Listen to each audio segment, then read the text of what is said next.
모든 생각을 멈추고 성부, 성자, 성령의 마음을 모읍니다.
깨어난 마음은 물과 같습니다.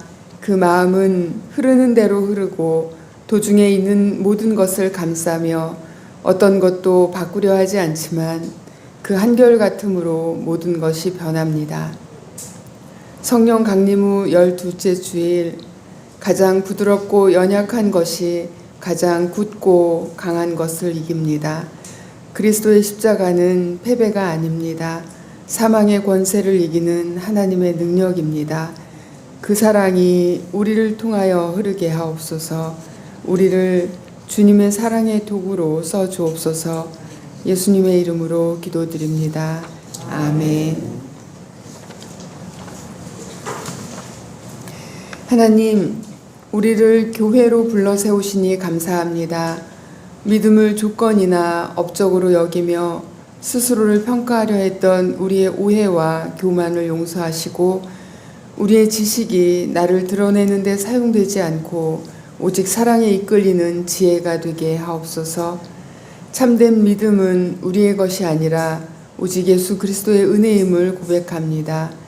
그 은혜 안에서 약한 형제를 세우고 서로를 배려하고 함께 새로운 공동체를 이루어가게 하옵소서.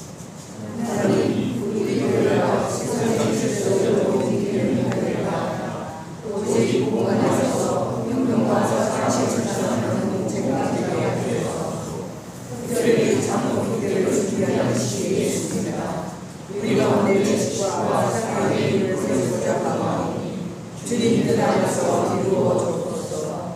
이 과정을 통하여 이 작은 공동체가 그리스도의 사랑을 이루고 실천하는 공동체가 되게 하옵소서. 아멘.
거룩하시고 자비로우신 하나님께 우리의 생각과 말과 행동으로 지은 죄를 고백합니다.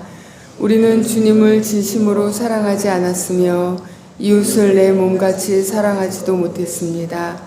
말씀을 따라 살지 못했고 주님의 사랑을 나누지 못했습니다.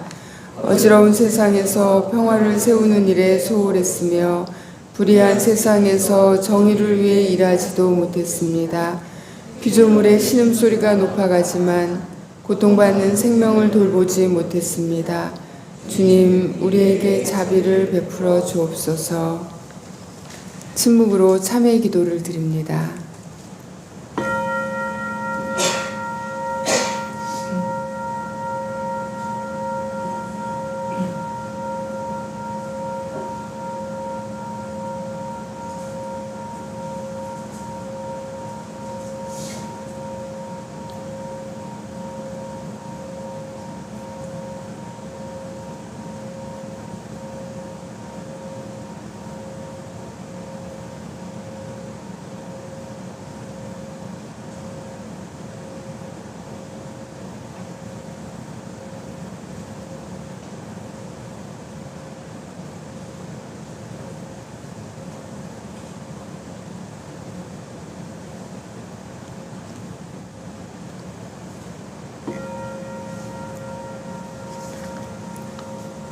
복음의 기쁜 소식을 들어보십시오.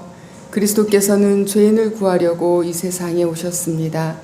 만일 우리가 우리 죄를 자백하면 하나님은 신실하고 의로우신 분이셔서 우리의 죄를 용서하시고 모든 불의에서 우리를 깨끗하게 하실 것입니다.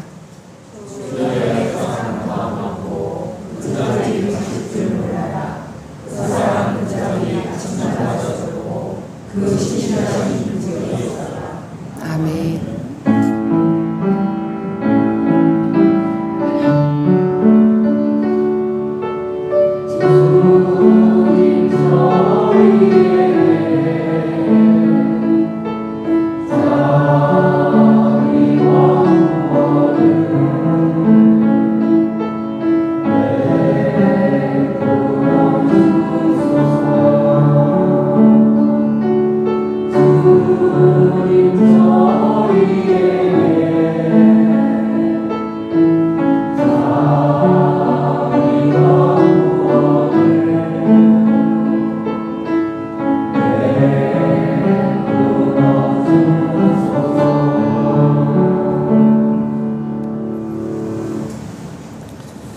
존귀와 찬양을 받으시기에 합당하신 하나님 아버지, 성령 강림 후 12번째 주일 거룩한 주님의 날을 허락하시어 이 시간 주임전에 나와 예배드리게 하시니 감사합니다. 사랑의 하나님, 급변하는 세계 정세 속에서 저희가 살아갑니다. 특별히 미국과의 관세 전쟁으로 인해 대한민국이 많은 어려움을 겪고 있사오니 주님께서 친히 저희 나아갈 길을 인도하여 주옵소서. 모든 지도자들이 지혜와 분별력을 가지고 이 난국을 헤쳐나갈 수 있도록 붙들어 주옵소서. 또한 새롭게 세워진 정권이 오직 국민들을 위하고 공의와 정의를 바탕으로 바른 정치를 펼치며 이 땅에 하나님의 뜻이 이루어지게 하옵소서. 긍휼의 하나님, 사랑하는 성도님들 가운데 투병하며 힘든 시간을 보내는 이들을 기억하여 주옵소서. 주님의 치유의 손길로 모든 아픔과 고통이 사라지게 하시고 온전한 건강을 회복하여 다시금 주님 앞에 나와 감사와 찬양을 올려드릴 수 있는 은혜를 베풀어 주옵소서. 환우들의 가정에도 주님의 평안이 가득하게 하시고 믿음으로 이 시간들을 이겨낼 수 있는 힘을 더하여 주옵소서. 우리 교회의 머리가 되시는 주님, 저희 동안교회가 이 땅에서 하나님의 거룩한 사명을 온전히 감당하게 하옵소서. 빛과 소금의 역할을 감당하며 세상의 어두운 곳에 복음을 전하는 교회가 되게 하옵소서. 특별히 오는 9월에 있을 장로 피택을 위해 기도드립니다. 모든 과정이 주님의 은혜 가운데 이루어지게 하시고 하나님의 뜻에 합당한 일꾼들이 믿음으로 세워질 수 있도록 인도하여 주옵소서. 분열과 다툼 없이 오직 주님의 영광만을 드러내는 귀한 시간이 되게 하옵소서. 목사님께 성령의 충만함을 더하여 주시어 선포되는 말씀마다 저희 영혼을 깨우고 삶의 방향을 제시하는 능력이 있게 하시며 언제나 성령님과 동행하는 귀한 사명, 사역 감당하게 축복하여 주시옵소서. 이 모든 말씀 저희를 구원하신 예수 그리스도 이름으로 기도드립니다. 아멘.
은총의 하나님, 하나님께서는 우리가 하나님께 드리는 것보다 더 많이 우리에게 당신의 풍성한 은총을 주십니다.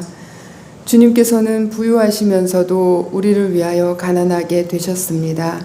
그리고 그 가난으로 부유하게 하셨습니다. 우리가 주님 앞에서 비움을 배우고 가난을 실천하게 인도하옵소서. 비움으로써 줄 수 있고 비움으로써 베풀 수 있음의 신비를 배우게 하옵소서. 우리가 주님의 풍요가 흐르는 통로가 되게 하옵소서. 우리가 욕심과 어리석음으로 채워 더 이상 하나님의 풍요를 담을 수도 흐르게 할 수도 없게 되는 일이 없게 하옵소서. 주님 사랑의 높이와 깊이와 길이와 넓이로 우리의 삶을 채워가게 하옵소서. 주님 앞에 나올 때에 빈 마음으로 나옵니다. 주님의 풍성한 은혜로서 가득히 채우소서. 10의 1의 예물을 드립니다. 땀 흘려 일하고 성별한 예물입니다. 주님의 나라를 믿으며 바치는 예물이오니 주님의 뜻을 이루소서. 우리로 하여금 어려운 이웃과 연약한 형제 자매와 세상과 나누는 마음을 품게 하시니 감사합니다. 선교 헌금과 겨자씨의 헌금으로 더욱 풍성히 나눌 수 있게 하시고 주님의 가난을 따르게 하옵소서. 동안의 꿈을 위한 건축 헌금과 성지순례 예물을 받아주셔서 함께 이루어가는 꿈이자 주님의 꿈이 되게 하옵소서. 감사 예물을 드립니다.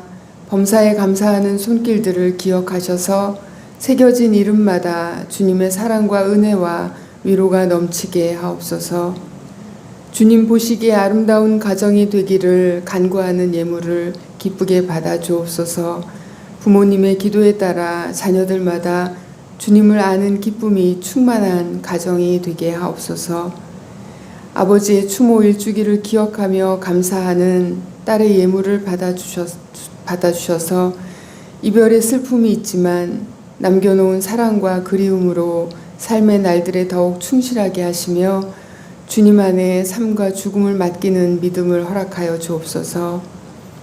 주님 앞에 물질로 봉사로, 기도로 감사 예물을 드립니다. 주님의 몸된 교회를 세워가는 하늘의 양식이 되게 하옵소서. 예수님의 이름으로 기도드립니다. 아멘. 주님의 평화가 여러분과 함께.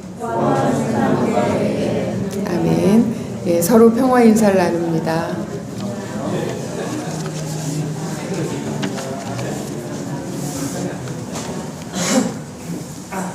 네. 오늘 손님이 몇 분 계십니다. 우리 최은기 집사님 친구분이신데요. 송경상 선생님 오늘 함께 예배를 드립니다.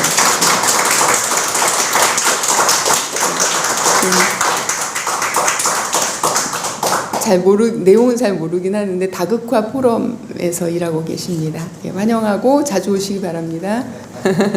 예, 그리고 이상서 선생님 오늘 또 함께 해주셨습니다.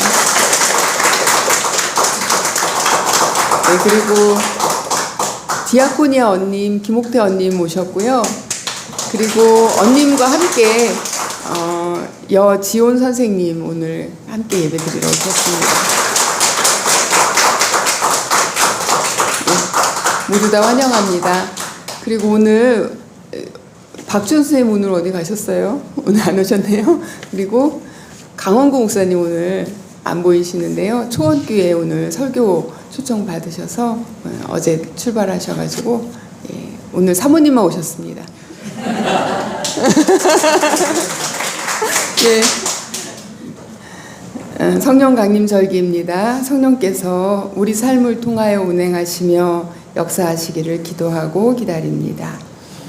오늘 간식 후에 섬김이 회의 있겠습니다. 그리고 장로 피택을 위한 공동의회가 9월 둘째 주 이제 곧 다가오는데 기도하는 마음으로 함께 준비해 나가시기 바랍니다. 말씀과 삶 9월호 10월호가 나왔습니다. 함께 가을을 맞이하시기 바랍니다. 성경 봉독과 특송이 있겠습니다. 성경 말씀 고린도전서 8장 1절에서 13절 말씀입니다. 우상에게 바친 고기에 대하여 말하겠습니다. 우리는 우리 모두가 지식이 있는 줄로 알고 있습니다. 지식은 사람을 교만하게 하지만 사랑은 덕을 세웁니다. 자기가 무엇을 안다고 생각하는 사람은 아직도 그가 마땅히 알아야 할 방식대로 알지 못하는 사람입니다. 그러나 하나님을 사랑하는 사람은 하나님께서 그를 알아주십니다. 그런데 우상에게 바친 고기를 먹는 이를 두고 말하면 우리가 알기로는 세상의 우상이라는 것은 아무것도 아니고 오직 하나님 한 분밖에는 신이 없습니다. 이른바 신이라는 것들이 하늘에든 땅에든 있다고 칩시다. 그러면 많은 신과 많은 주가 있는 것 같습니다. 그러나 우리에게는 아버지가 되시는 하나님 한 분이 계실 뿐입니다. 만물은 그분에게서 났고 우리는 그분을 위하여 있습니다. 그리고 한 분 주님이신 예수 그리스도가 계십니다. 만물이 그분으로 말미암아 있고 우리도 그분으로 말미암아 있습니다. 그러나 누구에게나 다 지식이 있는 것은 아닙니다. 어떤 사람들은 지금까지 우상을 섬기던 관습에 젖어 있어서 그들이 먹는 고기가 우상의 것인 줄로 여기면서 먹습니다. 그들의 양심이 약함으로 더럽혀지는 것입니다. 그러나 우리를 하나님 앞에 내세우는 것은 음식이 아닙니다. 음식을 먹지 않는다고 해서 손해볼 것도 없고 먹는다고 해서 이로울 것도 없습니다. 그러나 여러분에게 있는 이 자유가 약한 사람들에게 걸림돌이 되지 않도록 조심하십시오. 지식이 있는 당신이 우상의 신당에 앉아서 먹고 있는 것을 어떤 사람이 보면 그가 약한 사람일지라도 그 양심에 용기가 생겨서 우상에게 바친 고기를 먹게 되지 않겠습니까? 그러면 그 약한 사람은 당신의 지식 때문에 망하는 것입니다. 그리스도께서는 그 약한 신도를 위하여 죽으셨습니다. 이렇게 여러분이 형제 자매들에게 죄를 짓고 그들의 약한 양심을 상하게 하는 것은 그리스도께 죄를 짓는 것입니다. 그러므로 음식이 내 형제를 걸어서 넘어지게 하는 것이라면 그가 걸려서 넘어지지 않게 하기 위해서 나는 평생 고기를 먹지 않겠습니다. 아멘.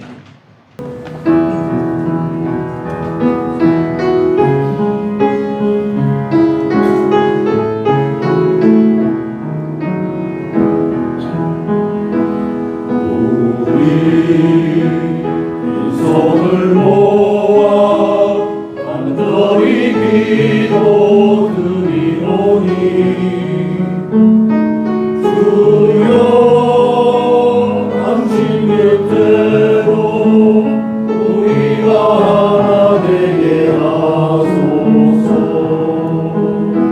끝없는 섬김으로 서로를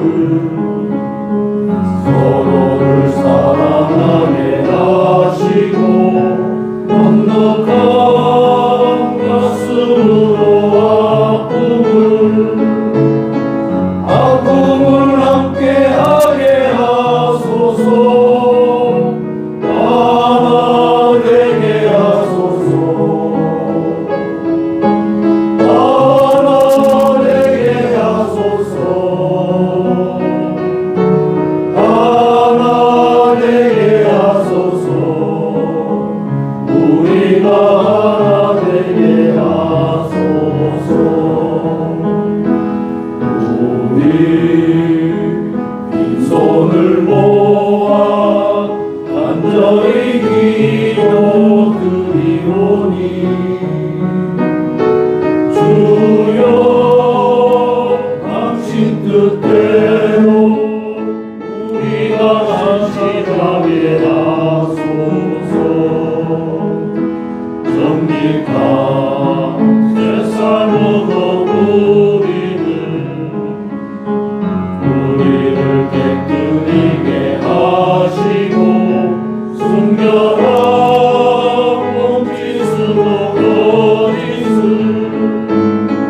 거짓을 이겨내게 하소서.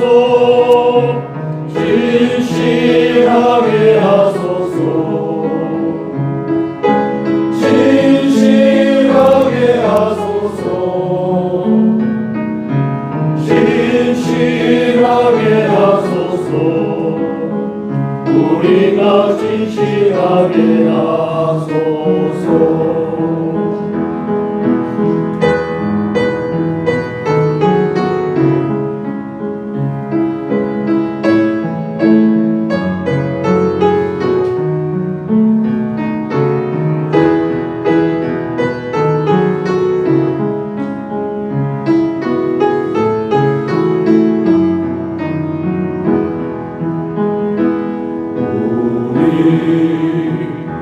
손을 모아 간절히 기도드리오니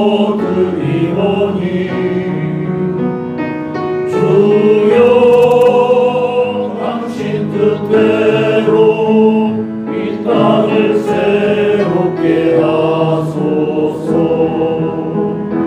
가난한 순결 속에 정의가 강물처럼 흐르고 그늘진 역사 위에 평화가 물결치게 하소서. 새롭게 하소서. 새롭게 하소서. 새롭게 하소서. 이 땅을 새롭게 하소서.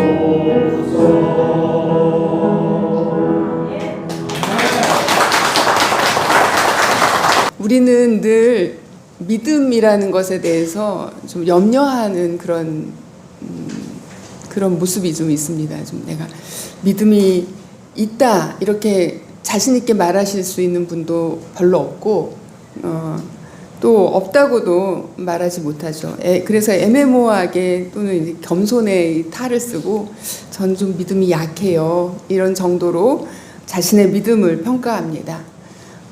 믿음이 있다 없다 약하다 강하다 이런 말들을 참 우리가 쓰는데 그런데 자세히 보면 이게 믿음에 대해서 오해하고 있는 것이다. 성경에 써 있는 믿음과 별로 상관없이 믿음을 우리 세상의 그냥 방식대로 능력이 있다 없다 힘이 있다 없다 돈이 있다 없다 이런 그 똑같은 프레임 안에 믿음도 넣어서 우리가 이해하는 것 같습니다. 그래서 성경을 읽고 또 성경 공부를 통해서 지식을 갖게 되면 자유로워지죠. 믿음이 그런 게 아니구나 하고 좀 편안해집니다. 자유로워진다라는 것 자체가 힘이 생긴다는 것을 의미합니다. 오늘 본문에 엑수시아 9절에 이제 자유라고 번역을 했는데 엑수시아라는 헬라어가 나옵니다. 엑수시아는 원래는 이제 권능, 힘 이런 의미로 주로 많이 번역되는 헬라어 단어인데 자유라는 뜻도 있다는 것입니다. 그러니까 자유, 좀 편안해지는 것, 자유로워지는 것, 얽매이지 않는 것이 능력이고 거기서 그러니까 그 지식을 갖는, 그러니까 확실히 아는 것은 힘이다라는 말이 맞는 말인 것이죠. 구약의 예언자들을 보면 구약의 예언자들이 말했던 것은 하나님을 아는 지식입니다. 하나님을 아는 지식을 말할 때 그것은 뭐냐면 그들이 본 것이고 그들이 들은 것이고 또 그들이 경험한 것입니다. 하나님을 아는 지식이란 그래서 머릿속에 넣는 많은 정보 또는 지식 이런 것이 아니라 하나님과 하나님의 뜻 그것이 무엇인지 좀 궁금해하고 그것을 알고 또 거기서 멈추는 것이 아니라 하나님을 내가 알고 깨달은 그 영적인 지식이라고 하는데 그것을 그대로 실천하면서 살아가려고 할 때야말로 참된 지식이다라고 할 수 있습니다. 이 지식을 신약시대 사람들은 영지라고 했습니다. 그노시스라고 하는데 영지라는 말 영지주의 들어보셨죠? 어느 순간부터 이 영지, 그노시스라는 말 자체도 원래 가지고 있는 깊은 뜻과는 달리 오늘날 우리가 마치 믿음이 강하다, 믿음이 있다, 없다, 믿음이 어떻다라는 식으로 말하는 것처럼 그노시스도 그렇게 잘못 사용되었습니다. 이렇게 지식 또는 믿음이 갖는 원래의 뜻과 그 의미가 아닌 뭔가 잘못된 이해 또는 잘못된 사용의 이유는 뭘까? 그런 오해는 어째서 생기는 것일까? 생각해 봤습니다. 오해라는 말은 원래 그냥 잘못된 이해라는 한자어를 쓰잖아요. 그런데 이 그냥 장난스럽게 오자를 나를 뜻하는 나오로 써보면 어떨까 합니다. 그러니까 그렇게 쓰자는 말이 아니라 자기 방식대로 이해하는 것, 내 식대로, 내 중심대로 이해하는 것이야말로 진짜 오해가 아닌가 하는 것입니다. 내 이해가 옳을 수도 있습니다. 그러나 그것이 잘못 사용되는 것은 내 방식대로 이해하는 오해이기 때문인 것이죠. 가만히 그래서 나의 믿음, 나의 지식, 나의 사랑, 내가 교회에서 하는 또는 세상에서 하는 봉사, 헌신을 들여다보면 끊임없이 그 중심에 있는 것은 나라는 것입니다. 나의 믿음, 나의 지식, 나의 사랑, 그렇게 내가 더 큰 것이죠. 내가 그것을 마치 소유하고 있듯이 내가 그것을 감싸고 있다라는 것입니다. 그러니까 그런 행위를 할수록 더 강화되는 것은, 더 강해지는 것은 믿음일까요? 사랑일까요? 헌신일까요? 아니면 나일까요? 보통은 나입니다. 그러므로 이 나를 포기할 때 비로소 새로운 질서가 열린다. 그때 주어지는 삶이 참된 지식이다. 사랑의 이끌림을 받는 지식이야말로 참된 살아있는 지식이다라는 것이 사도 바울의 가르침입니다. 오늘 본문은 우상에게 바친 고기를 먹는 일에 대한 바울의 답변. 그러니까 고린도 교회 교인들이 여러 가지 궁금한 이제 교회 공동체를 이루고 살아가는데 궁금한 것들을 바울에게 편지를 썼습니다. 거기에 대한 답변입니다. 고린도 교회에 모인 사람들이 어떤 사람들이었는지를 좀 살펴봐야겠습니다. 고린도라는 지역은 그 이스라엘과 많이 떨어져 있는 유럽의 하단 그 지중해와 닿아 있는 유럽에 속하는 지역입니다. 그러니까 그리고 항구 도시였죠. 소아시아도 아닙니다. 이스라엘도 물론 아니고. 그러니까 이 말은 무슨 말이냐면 대다수의 고린도 교회 구성원들의 다수가 유대인이 아니라 이방인이라는 것입니다. 헬라인이라는 것이죠. 그 구성원을 보면 종족으로 보면 소수의 유대인들과 다수의 이방인들, 외국인들, 그리고 신분으로 보면 자유인과 노예. 사회적으로는 항구 도시였기 때문에 매우 부유한 상인들, 그리고 지주들, 그리고 노예 출신의 가난한 하층민들이 더불어 있는, 함께 있는 교회였습니다. 그리고 당연히 남성, 여성이 더불어 섞여 있었던 것이죠. 그런데 이 구성원은 조선 시대에 이제 기독교가 처음 천주교로 전래되는데 처음 들어왔을 때의 풍경과 조금 유사한 면을 가집니다. 처음 기독교가 들어왔을 때 그 교회들에도 양반과 노비, 천민, 그리고 남자와 여자가 함께 어우러지는 공동체였기 때문입니다. 이것이 의미하는 바는 뭐냐면 평등 공동체라는 것입니다. 교회는 평등 공동체, 신분과 지위와 부귀, 빈부의 차별이 없는 평등한 공동체라는 것입니다. 하나님 앞에서 그래서 교회는 모두 다 평등하다라는 것을 경험했습니다. 특히 여성이나 천민, 그러니까 약자들, 사회적인 약자들에게 새로운 지위, 하나님의 아들과 딸이라고 하는 새로운 지위가 부여되었고 모두가 형제 자매라고 하는 서로 새로운 관계성이 부여되었습니다. 이전과는 다른 세상의 가능성을 경험하게 된 것이죠. 그러니까 처음 고린도 교회든 조선시대의 처음 교회든 이들이 경험한 것은 이 교회라고 하는 이 공동체 자체가 너무나도 새로운 세상이었다는 것입니다. 오늘 우리 동안교회는 여러분이 살고 있는 세상에서 새로운 세상입니까? 이곳에서 여러분은 새로운 세상을 느끼고 경험하고 계신지요? 물론 한정적입니다. 교회 바깥은 여전히 계급과 신분과 차별의 세상이니까요. 한정적이죠. 일주일에 7일의 시간 동안 하루, 그리고 그 하루 중에도 몇 시간에 불과하니까요. 그리고 그 새로운 세상 평등 공동체를 경험하는 어떤 구체적인 행위, 상징적인 행위가 바로 성만찬, 그리고 공동 식사였습니다. 오늘날도 카톨릭은 예배를, 이 미사를 성만찬을 중심으로 두고 진행합니다. 개신교는 조금 개혁되어서 그 성만찬을 매주 하진 못하고 성만찬을 대신하는 것이 바로 말씀입니다.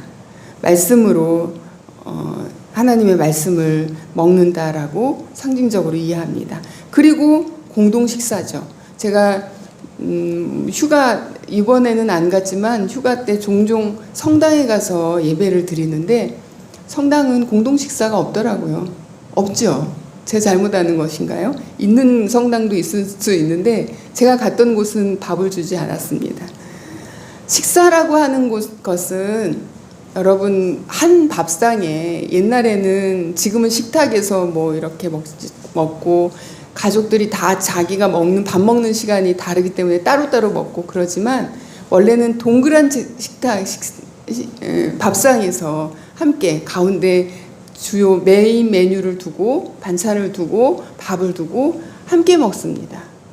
밥을 함께 먹는 사람들을 그래서 식구라고 표현하죠. 우리는 그렇게 찌개나 또는 반찬을 공유하면서 같은 밥, 같은 반찬을 먹으면서 우리가 한 가족이다, 식구다라는 것을 확인하는데 예수 그리스도의 성만찬은 빵과 포도주를 먹으면서 한 몸이라는 것을 확인했습니다. 한 빵을 나누어 먹으면서 한 잔의 피를 나누어 마시면서 한 몸 한 피라는 것을 확인한 것이죠. 단지 식사가 아니라 성만찬, 예수의 살과 피, 자기 희생의 상징, 그 장소를 경험한 것입니다. 그러니까 성만찬 공동 식사의 의미는 한 몸, 한 생명, 한 삶, 그것을 한 음식을 통해서 경험했다라는 것입니다. 이것이 바울이 예수에게서 봤던 복음이고 진리이고 또한 희망이었습니다. 그리고 그리스도교로 개종한 사람들, 고린도 교회 교인들을 포함하여 그 사람들, 그리고 조선시대의 서학과 함께 기독교에 들어온 그런 사람들이 함께 경험했던 것이죠. 오늘 본문 7절에서 누구나 다 지식이 있는 것은 아니다. 어떤 사람들은 지금까지 우상을 섬기던 관습에 젖어 있다. 그래서 그들이 먹는 고기가 우상의 것인 줄로 여기면서 먹는다. 요약하면 이런 내용입니다. 바울은 그 지식이 없는 사람들, 그래서 믿음이 약한 사람들에 대해서 말하고 있습니다. 그들을 배려하고 보살필 것을 요구하고 있죠. 지식 있는 사람들은 거리낌 없이 행하는 일, 지식 있는 사람들은 이 우상의 제물이라고 하는 것에 대한 해석이 달랐기 때문에 아무런 양심의 거리낌 없이 그 음식을 먹었습니다. 그러나 지식 없는 사람들에게는 걸려 넘어질 수 있는 일이었던 것이죠. 그래서 이 편지는 고린도전서 오늘 8장 이 편지는 지식 있는 사람들이 수신입니다. 강한 사람들, 힘 있는 사람들, 우리식으로 말하면 믿음 있는 사람들, 믿음이 강한 사람들이 이 편지를 받는다는 것이죠. 엑수시아를 가진 사람들입니다. 지식과 자유와 권능을 가진 사람들. 그런데 그들 역시, 당신들 역시 실수한다라는 것을 말하고 있습니다. 믿음이 강하다고 하는 사람들, 힘이 있다라고 하는 사람들, 지도자라고 하는 사람들이 빠질 수 있는 실수에 대해서 말하고 있는 것이죠. 왜냐하면 그들은 왜 그 지식을 가졌음에도, 영지를 가졌음에도 왜 실수할까요? 그것은 하던 대로 행하고 또 살던 대로 살기 때문입니다. 습관과 관습대로 내 몸에 익어버린 것이 그냥 되살아나기 때문입니다. 생각을 바꾸는 것으로 충분하지 못하기 때문입니다. 우선 우상에게 바친 고기와 그 고기를 먹는 것에 대해서 이야기를 시작하죠. 고린도 교회의 절대 다수의 이방인들, 그들이 그리스도인이 되기 전에는 어땠겠습니까? 그들은 다른 신들을 섬겼기 때문에 그 신전에서 나온 고기를 먹었습니다. 아무런 거리낌 없이 먹었겠죠. 고대 사회에서 이 고기라고 하는 것은 매우 흔하지 않은 그런 음식이었습니다. 동시에 거의 대부분의 고기의 출처는 오늘날처럼 도살장이나 이런 데서 하는 것이 아니라 모두 다 거의 대부분이 신전을 통해서 나오는 것. 그러니까 우상에게 제물로 바쳐진 것이 사람들이 먹을 수 있는 시장에서 파는 고기였기 때문에 그냥 먹었습니다. 그런데 그리스도인이 된 후에 이제 문제가 발생하는 것이죠. 차라리 그리스도인이 됐을 때 교회에서 그것은 우상의 제물이니 먹지 말아라 라고 했으면 아마도 더 쉬웠을 것입니다. 뭔가를 하지 않는 것, 금기를 부여하는 것은 조금 더 강제적이고 좀 더 자극적이기 때문에 효과가 있습니다. 우리나라 아마 선교 초기에도 그런 방식이었을 것 같습니다. 그래서 제사 음식을 금기하는 것이죠. 술과 담배 이런 것이 교회에서 매우 문제가 지금까지도 되는데 그 모든 것들도 성경을 들여다보면 하지 말아라는 말이 없죠. 그러나 하지 말라고 하는 금기를 요구함으로써 신앙이라고 하는 것은 조금 더 성장하고 그 틀 안에서 조금 더 발전한다라고 믿었기 때문인 것이죠. 원래는 이것이었습니다. 오늘 본문의 4절부터 6절까지 이러한 요지를 갖는 말씀인 것입니다. 우상은 아무것도 아니라는 것입니다. 하나님은 한 분뿐이시라는 것이죠. 그리고 그분은 만물, 모든 것의 창조주, 그리고 예수 그리스도도 한 분이고 만물이 그로 말미암아서 존재하기 때문에 우상의 제물이라는 것은 애초에 존재하지 않는다. 그러니까 다 먹어도 된다. 이것이 지식이었습니다. 이것이 지식 있는 사람들, 엑수시아를 가진 사람들이 가진 자유였습니다. 그런데 여전히 과거의 습관대로 또 우상의 제물로 여기고 그것을 먹을 수밖에 없는 사람들이 있는 것이죠. 그러니까 머리로는 받아들여지는데 몸으로는, 습관으로는 꺼림칙한 것이죠. 오늘 여러분에게 어떤 다른 종교에 바쳐진 어떤 음식을 가져다 놓고 이거는 하나님께서 만드신 하나님만이 한 분이시고 우상의 제물은 없습니다. 먹어도 됩니다. 라고 한다고 해서 여러분들이 편안하게 그것을 자유롭게 드실 수 있으실까요? 매우 용기를 내셔야 오늘 본문에 나온 이 약한 사람들이 가졌던 이상한 담대함을 품어야 먹을 수 있을 것입니다. 그러니까 여전히 과거의 습관대로 우상의 제물로 여기고 먹었다는 것이고, 그렇기 때문에 그들의 내면에서는 혼란스러움, 또 양심의 가책, 죄책감, 괴로움들이 발생했던 것입니다. 아무리 생각으로는 괜찮다고 해도 믿음을 다짐해도 꺼림칙한 것이죠. 여러분, 제사 음식은 어떤가요? 저는 청소년 시절 또 청년 시절까지 꺼림칙해서 잠시, 그러니까 저희 아버지 제사 음식이기 때문에 안 먹을 수는 없는데 아주 고2 정도 때였을까요? 매우 독실한 시절이 잠깐 있었는데, 예, 그때는 그 음식을 피했던 그런 기억이 있습니다. 근데 어느 날 이후에 그저 음식으로 생각하게 돼서 지금은 이제 뭐 거리낌은 없습니다만, 저에게도 마찬가지로 다른 어떤 이상한 신에게 바쳐진 음식을 가져다 주면 먹지 않을 것 같습니다. 이슬람교에서 기독교로 개종한 사람들이 있습니다. 그들은 여전히 돼지고기를 먹지 못합니다. 왜냐하면 평생 먹어오지 않았기 때문이죠. 오늘 말씀에 따르면 우상이란 존재하지도 않으니 하나님은 오직 한 분뿐이시니 절대 먹는 것 때문에 힘들어할 이유가 없다고, 그렇게 이 말씀에 분명히 새겨져 있음에도 불구하고 말입니다. 그것은 그동안의 관습 때문에, 이 지식이 아직 체화되지 않았기 때문에, 새로운 공동체, 새로운 믿음, 새로운 질서 속에 흡수되지 못했기 때문에, 오히려 이전에 자기 삶의 방식을 교회 안에서도 반복하고 재생시키고 있기 때문에 일어나는 일입니다. 고린도 교회는 먹는 일로 여러 가지 문제가 발생한 그런 교회였습니다. 이 우상의 제물 문제만이 아니라 사실은 더 심각한 문제가 이 교회에 있었습니다. 고린도전서 11장에 나오는 사건입니다. 초대교회는 말씀드렸던 것처럼 식탁 공동체였습니다. 하루의 일과를 마치고 저녁에 모여서 성만찬을 하고 함께 밥을 먹는 공동체였습니다. 같이 그 성만찬을 통해서 예수의 죽음을 기억하고 예수의 삶을 나누고, 공동 식사를 통해서 하나됨을, 우리는 모두 다 평등하고 한 형제 자매이고 하나님의 피조물이다라는 것을 확인하는 시간이었습니다. 그런데 언젠가부터 어떤 사람들이 다른 형제 자매들을 기다리지 않고 먼저 식사하는 일이 벌어졌습니다. 그냥 밥만 먹으면, 허기만 달래면 끝나는 것이 아니라 먹고 취했습니다. 그리고 가난한 사람들은 늦게 교회에 옵니다. 그들은 함께 나누어 먹을 음식을 가져오지 못하는 경우도 있었고, 또 음식을 가져온다고 하더라도 매우 초라한 음식을 가지고 왔습니다.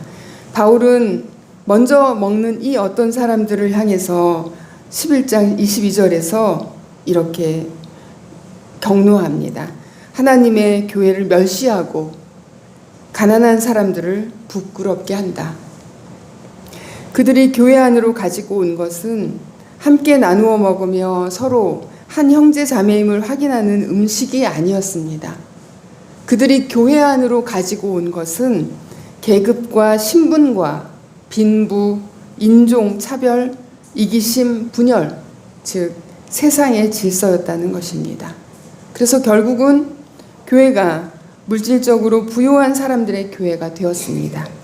이렇게 영적 지식이 있어서 영적으로 강한 사람들, 물질적으로 부유한 사람들, 그들의 교회가 되어버린 것입니다. 단지 이것은 하나님의 교회를 멸시하고 가난한 사람들을 부끄럽게 한 것만이 아니라 그 하나됨을 깨트려 버렸다는 것이죠. 약한 형제 자매들을 망하게 한 것입니다. 교회가 이렇게 세상의 질서를 반복할 바에는 교회로 모일 이유가 없는 것입니다. 교회가 세상에서 즐기는 즐거움, 만족, 관계, 인간관계 이 안에서 일어나는 모든 어떤 거래 이런 것들로 횡행한다면 그것은 교회가 아닌 것이죠. 분열을 강화하는 식탁에는 복음은 없는 것입니다. 그러므로 고린도 교회를 보며 우리는 우리 자신을 들여다보고 반면교사로 삼아 우리 자신을 살펴볼 필요가 있습니다. 우리의 식탁에, 우리의 나눔에 사랑이 있습니까? 또 생명이, 또 복음이 살아 있습니까? 우리의 예배, 우리의 식탁, 우리의 봉사, 기도, 나눔, 물질적 봉사에 성령 안에서 누리는 의와 평화와 기쁨이 있는가를 항상 살피고 물어야 합니다. 바울이 고린도 교회에 요구한 것은, 그래서 해결책으로 제시한 것은 부자들이 마땅하다고, 당연하다고 여기는 자신의 권리와 그 행동, 엑수시아를 포기하는 것이었습니다. 가난한 형제 자매들을 위해서 말이죠. 그리고 이것이 바울이 전한 복음의 핵심입니다. 지식은 사람을 교만하게 하지만 사랑은 덕을 세웁니다. 사실 바울이 말한 이 지식은 교회의 고백이며 새로운 질서의 표 같은 것입니다. 모든 그리스도인들이 추구하고 또 믿고 장착해야 할 신념입니다. 엑수시아, 즉 자유와 권능을 부여해 주는 것입니다. 그런데 거기에 사랑이 없다면 그 지식을 가진 사람 자신은 교만하게 만들고 또 약한 형제들은 망하게 만드는 것일 뿐입니다. 지식을 가진 사람은 자유와 권능을 얻습니다. 아는 것이 힘인 것처럼, 그러나 그것이 참된 자유가 되려면 지식의 힘과 사랑의 힘이 서로 조화를 이루어야 합니다. 자유는 사랑 안에서만 힘이 됩니다. 결단코 우리의 자유, 능력, 지식이 이웃의 연약함에 저촉되지 말아야 합니다. 형제 자매를 위해, 약한 자를 위해 내가 누릴 자유는 유보할 수 있어야 합니다. 바울은 포기를 선언합니다. 바울은 음식이 형제를 실족하게 하는 것이라면 평생 고기를 먹지 않겠다고 선언합니다. 오늘 바울 시대에는 뭐 고기를 그렇게 많이 먹었겠습니까? 안 먹는 거야 힘든 일이 아니었겠지만, 여러분 녹색교회를 위해서 고기를 뭐 일주일 안 먹는다, 어려울까요? 쉬울까요? 매우 어렵습니다. 네, 우리 박미정 집사님만 쉽습니다. 일주일은 하실 수 있어요? 한번 실천해 보시죠.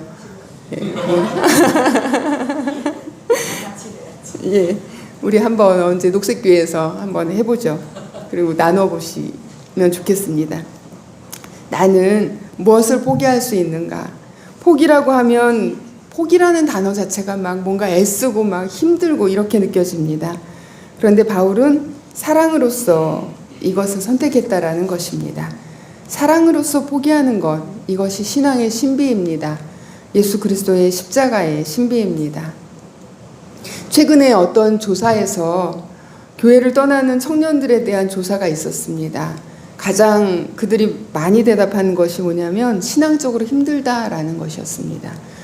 청년들이 취업 불안 속에 있습니다. 그런데 그래서 이제 알바로 고단한 삶을 살아가죠. 그런데 교회에서 그들에게 믿음과 헌신과 봉사를 요구한다는 것이죠. 믿음, 봉사, 헌신, 이런 어떤 종교적인 용어들이 오히려 그들에게 짐으로, 부담으로, 또 죄책감으로 다가간다는 것입니다. 믿음이 없다, 믿음이 약하다라는 자체, 죄의식으로 남는다는 것이죠. 그래서 떠난다는 것입니다. 그래서 거꾸로 보면 사람들이 교회에 기대하는 것은 뭐냐면 자기를 있는 그대로 받아들여주고 용납하고 용서하고 연결되는 것입니다. 그것이 교회죠. 교회에 와서 나의 형편, 나의 신분, 나의 어떤 자격이나 조건 때문에 어떤 관계를 맺는 것이 아니라 그냥 그 모든 것들을 떠나서 형제 자매라는 것을 확인할 수 있는 것, 그것을 교회에서 줄 수 있을 때 교회는 다시 회복될 것입니다. 공동체 중심의 전통 사회에서 이렇게 개인 중심의 현대 사회로 가는 이 시대, 너무나 빠른 속도로 우리가 지나가고 있는데, 그럼에도 불구하고 여전히 모든 사람의 갈망, 그리고 모든 사람들이 추구하는 가치는 연결감, 소속감, 고립된 나를 벗어나서 더 큰 나, 즉 신성, 하나님의 자녀됨, 나라고 하는 한계를 벗어나서 더 큰 나를 경험하는 것, 거기에 있습니다. 그런데 오히려 교회는 차별과 능력주의, 세상의 것들을 그대로 가지고 들어와서 그것을 경험하게 한다면 그것은 교회가 어떤 사명을 감당하는 것의 문제가 아니라 그냥 기본을 잃어버린 것의 문제가 됩니다. 바울은 로마 교회에 보낸 편지에서도 믿음이 약한 이들, 연약한 이들, 지식이 없는 이들에 대해서 조심하라고 여러 번 쓰고 있습니다. 그러면서 이런 표현을 씁니다. 로마서 14장 3절에서 하나님께서는 그 사람도 받아들이셨습니다. 오늘 본문 11절의 말씀과 같은 맥락입니다. 그리스도께서는 그 약한 신도를 위하여 죽으셨습니다. 우리가 믿음하면 뭔가 쭈뼛거리고 자신이 없어지는 이유, 그래서 젊은이들이 믿음이 없다는 비난에 힘들어지는 것, 모두 다 믿음의 본래 뜻을 잊어버리고 믿음을 어떤 자격이나 조건이나 능력이나 업적 같은 것으로 생각하기 때문에 일어나는 일입니다. 주일 성수를 잘하거나 교회 봉사를 잘하거나 헌금을 잘하거나 전도를 잘하거나 이런 식으로 말이죠. 우리가 그동안 살아온 이러한 방식을 버리고 예수 그리스도의 가르침과 삶을 따라서 늘 새롭게 결단하는 것, 그것이 회개이고 회심이며 전향입니다. 그런데 우리는 고린도 교회 그들처럼 쉽게 하던 대로 관습대로 돌아가곤 하는 것이죠. 그것은 지식이 있는 사람이나 또는 지식이 없는 사람이나 믿음이 있는 사람이나 믿음이 없는 사람이나 다 똑같습니다. 혹시 믿음을 정말로 내 믿음을 측정하고 싶다면, 내 믿음의 정도를 측량해 보고 싶다면 사랑만이 그 잣대일 것입니다. 얼마나 사랑하느냐, 얼마나 받아들이느냐, 얼마나 약한 이웃을 배려하느냐, 얼마나 실족치 않게 노력하느냐, 그 잣대로 자신을 들여다보아야 할 것입니다. 우리의 시선이 나가 아니라 끊임없이 예수 그리스도를 향할 때, 그럴 때 길을 잃지 않습니다. 방향을 바꾸지 않습니다. 믿음이라는 것은 사실은 성서가 증언하는 것은 뭐냐면 예수님께만 가능하다라는 것입니다. 얼마나 우리가 자유로워집니까? 그런 예수님을 믿는 것이 그저 우리의 믿음입니다. 이미 그 완전한 믿음을 보여주신 예수님을 바라보면서 예수님을 통해서 드러나는 하나님의 신비, 하나님의 존재의 신비를 읽어내는 것, 그것이 믿음의 여정입니다. 그리고 그것으로 족하다. 우리의 믿음은 우리가 그리스도를 향하는 그 자체로 족하다. 이 지식을 얻어서 먼저 자유로우시기 바랍니다. 그리고 더 깊이 사랑하시기 바랍니다. 사랑하는 교우 여러분, 교회 세상의 원리와 질서를 반복하는 곳입니까? 그리스도의 사랑으로 세워진 새로운 공동체입니다. 지식은 권리를 주장하기 위한 힘이 아니라 사랑에 이끌려 형제를 세우는 능력, 그때 참된 엑수시아입니다. 오늘 우리 교회가 다시 확인해야 할 것은 믿음이라는 것이 나의 업적이 아니라, 나의 것이 아니라 그리스도의 은혜이다라는 것입니다. 지식은 나를 높이는 것이 아니라 이웃을 세우는 도구입니다. 이 믿음과 지식이 사랑에 이끌릴 때, 그때 진정한 교회입니다. 특별히 이제 곧 장로 피택을 앞둔 우리 동안 공동체입니다. 이 말씀을 깊이 새길 수 있으면 좋겠습니다. 장로란 권위를 앞세우는 자리가 아닙니다. 그 엑수시아를 내려놓고 연약한 형제 자매를 세우는 자리입니다. 교회 안에서 먼저 된 자로서 약자를 배려하고 사랑으로 덕을 세우는 본, 그 본을 보이라고 부름받은 자리입니다. 장로 피택을 앞두고 우리가 기도하고 또 예비하는 이 시기에 동안 공동체가 다시금 사랑 안에서 하나됨을 결단하는 그러한 시기가 되기를 바랍니다. 하나님께서 각 사람에게, 우리 모든 사람에게 주신 지식, 능력, 또 자유, 그것이 우리 가운데 가장 연약한 이를 위해서 사용되고 그를 세우는 데 쓰임이 되기를 바랍니다. 그것이 교회를 세우는 일입니다. 날마다 더욱 사랑의 이끌림을 받는 참된 지식의 공동체로서 서 가시기를 주님의 이름으로 축원합니다. 말씀 가운데 들려주시는 하나님의 음성을 묵상합시다.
평안히 가십시오. 자유롭게 사십시오.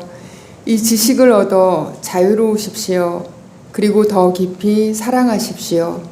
연약한 형제 자매를 위해 가지고 있는 권능, 자유를 포기하십시오. 진정한 엑수시아, 자유와 권능의 주인이 되십시오. 그것으로서 하나님의 교회를 세우십시오. 이제는 예수 그리스도의 은혜와 하나님의 사랑과 성령의 오직 사랑함으로써 변화하게 하심이 사랑의 이끌림을 받는 참된 지식과 참된 믿음으로 그리스도의 몸된 교회 공동체를 세워가기로 결단하는 동안의 형제자매들 위해, 동안을 통하여 세워갈 연약한 이들 위해 지금부터 영원히 함께 하시기를 간절히 축원하옵나이다. 아멘.